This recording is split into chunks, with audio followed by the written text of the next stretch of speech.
Forrest Wilkins moved into Epworth Villa in May of 2021. His wife of 65 years, Pat, passed away about a year and a half ago, and shortly after that, he did move into Epworth Villa. Forrest had always wanted to go into the ministry, and eventually he did do that, but first in his career, he went to work for the Better Business Bureau, and while he was with the Better Business Bureau, he did live in some different places. But he did spend the bulk of his adult life here in Oklahoma City. He has been a member of the United Methodist Church just about all his life. He has been singing in a church choir since he was 9 years old, and his life has taken some twists and turns, and we're just about to learn all about them. So let's get going. So Forrest, where did life begin for you, and do you have siblings? Well, interesting thing for me is that I'm a fifth generation Texan, most of it in the Houston area, and my grandparents, my parents, and my sister and I were all born in Houston, and it turns out on both sides, my father's side and my mother's side were all from that area, which is a little unusual for Houston being such a big metropolitan area as it is. But growing up, there was just my sister and I. We were the only two that came from my family. Okay. And my sister's 4 years younger than I, and I'm the only one that moved away. She still lives in the Houston area. Well, you did spend a lot of years, your younger years in Houston, including college. So how many years did you live in Houston, and where did you go to college? Well, I lived there 26 years before I moved, and started college in 1953 at the University of Houston, and majored in psychology and religion. Religion was not a specialty at the University of Houston, but it was an area I wanted to get into, so I took what classes were available with the thought of ministry down the line. Okay. And your family attended First United Methodist Church. You're a musical family, so. Part of the Methodist connection there. My parents were the same Sunday school class for 62 years, my mother and father. And I was president of my Sunday school classes, including what one called older youth. And that's where I met my wife, because she graduated from high school, came to the older youth class, and I was up there running things, and we just hit it off real well, and within 4 months we were engaged. Yeah. And about a year later married, is that what? Yes, yes. And about a year later. So at this time, were you not president of the older youth group at the church? Yes, and that's was my position when she came and joined that Sunday school class, and found out at the time that she also liked to sing in the choir. So I managed to invite her to choir practice if I could, and if I might pick her up. But even though my mother and my grandmother and I already were singing in the choir, we made it a foursome, but just she and I rode in the same car. Got to get acquainted a little more. Well, and you're still singing in the choir, because you're singing here in the Epworth Villa choir as well. Enjoy it very much. Okay. You have 3 children? Yes. 2 girls, exactly 8 years apart. Both were born on the same day, October 15th. And a son, we told him he messed up because he was born in September instead of October. Otherwise, we'd have had 3 birthdays in October. But the 2 girls live here. They both moved here when I did in 52 years ago. And they had Still here. Melanie, my oldest, Melanie, has continued to live here with her work. But my younger daughter, Evelyn, She had the last 15 or more years had been in Portland, Oregon, and she found that the company she worked for gave her the opportunity to live here and still do the same job. So one daughter is 2 miles away and the other's 4 miles away, and they did a wonderful job of getting me moved, having called Epworthville to my attention. But I had been here twice doing the Vespers several years ago, and between that and the Methodist connection, I was, after my wife passed away, I was ready to make the change. Well, let me back up a little bit. When you were the president of Older Youth, it seems like you had a very important project with some juvenile kids. Yes.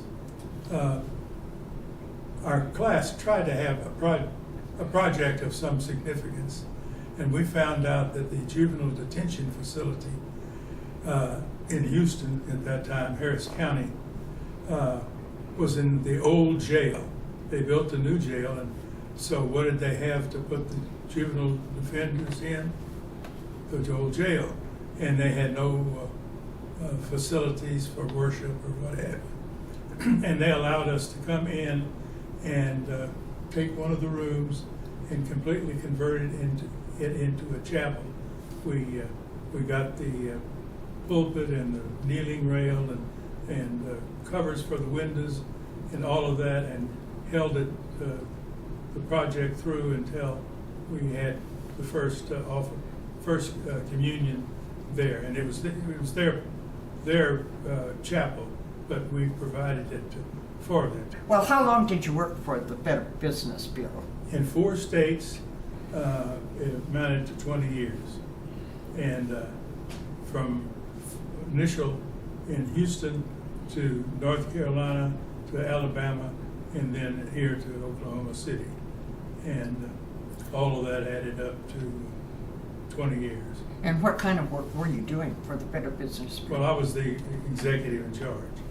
The function, basically, for those you've heard of it, but you don't know what we do, it's a nonprofit organization that helps people. That was one of the things that allowed me to go to that rather than directly into the ministry.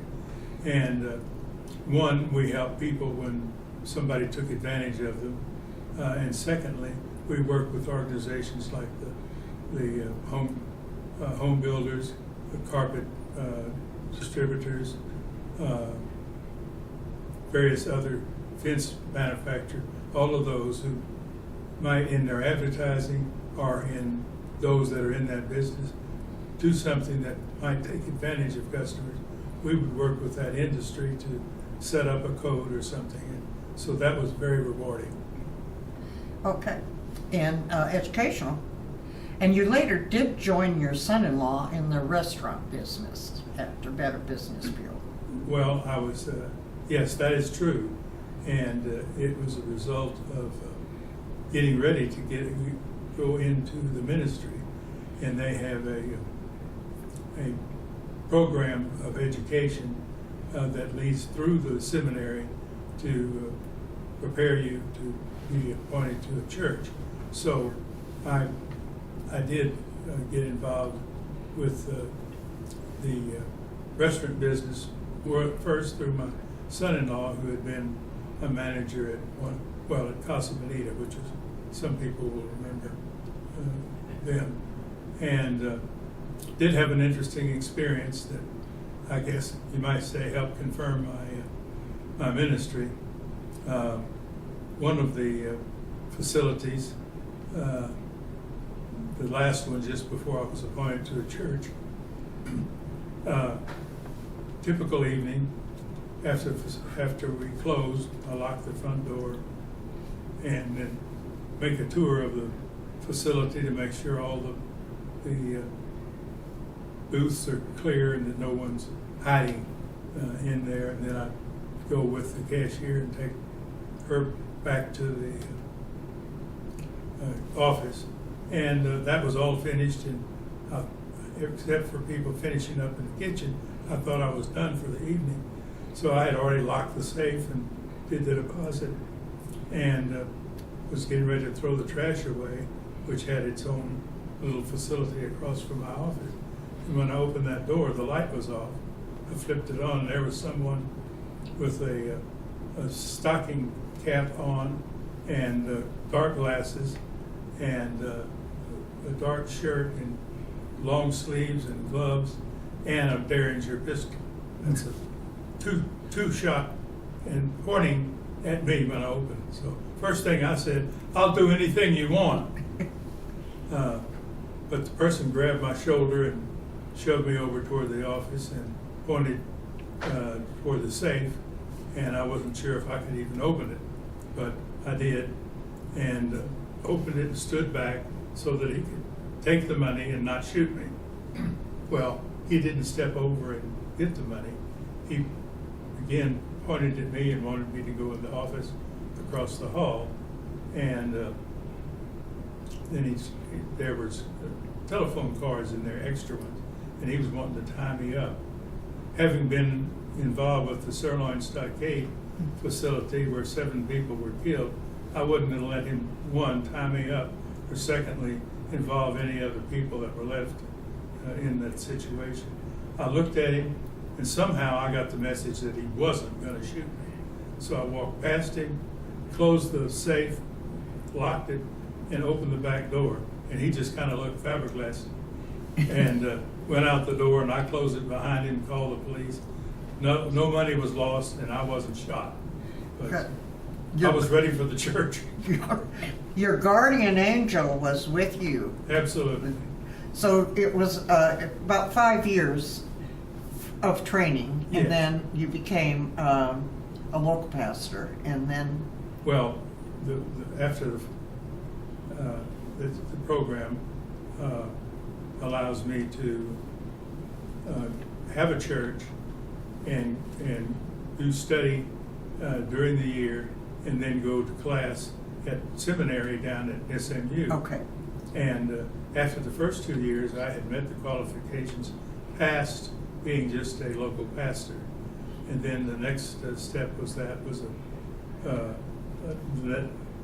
I could then do, after the next step, I could then do Weddings. communion, Communions, which couldn't baptisms. before. And then, after 3 more years, I was commissioned by the bishops. It's the last step before being before ordination. Uh-huh. So that was the level to which I went, but allowed me to do everything except what an elder Yes. does. So that was quite an experience. And of course, coming into it older, I kept at it until I was full-time, until I was 69, I guess. So you served 3 churches? Yes, all in the greater Oklahoma City area. Yeah. Which were they? Well, Selectman was in South Oklahoma City, and it was a shrinking community because the people there were getting older and moving away or what have you. So after I left, they had a part-time pastor, and it's still at that level, and they ended up selling the parsonage. The next, I went to Britain and Western in Oklahoma City, and it was over 100 years old, and half of the facility was for a daycare, and that was something one of the reasons they kept the church open, even though it was over 100 years old. And then I had... Did you teach a couple of Sunday school classes then? No. I was involved in what was going on, but I didn't individually teach. Okay. And then as each one of these steps in my education put me in a different rank with the bishop's office and the board in the education. So right in the middle of my service at Britain, I was at the next step, and they transferred me to Calumet, and that was actually a two-point charge. You and your wife love dogs. You took all your dogs to make sure that they had obedience training. Right. So what kind of dogs did you have? Well, we always loved collies, and my wife had followed Lassie in those various movies that everybody's familiar with. And we did that for a period of years and went to obedience training. And they were trained to the extent that they could be. We could take them to a nursing home, a hospital, or a children's facility and walk with them, and they could safely pet the dogs and so forth. So what brought you to Epworth? I knew you did mention that your kids sort of influenced you to come here. Well, I've known Burl McNaught for 30 years, and I'd met him, needless to say, before ministry. And then I was asked twice before coming here to speak to the Vespers group. And then when my wife passed away after being in another nursing home for 3 years, the family said, "Dad, you've been there at Epworth Villa, seen the facility. How about looking into that?"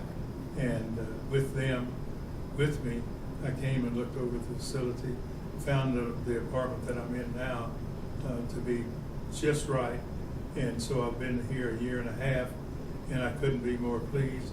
And with the programs that are going on, and I play cards twice a week, and I'm in the Vesper choir, and go to the guests that entertain when they are advertised. All of that's going on, and you can pick and choose, but there's nothing that keeps you from being entertained. That's right. You don't have to be bored. Well, Forrest, it's so nice to have you as a neighbor. You really have had a full life, and I know you've made a lot of friends here, so thank you for sharing so many interesting things about your life. Well, thank you.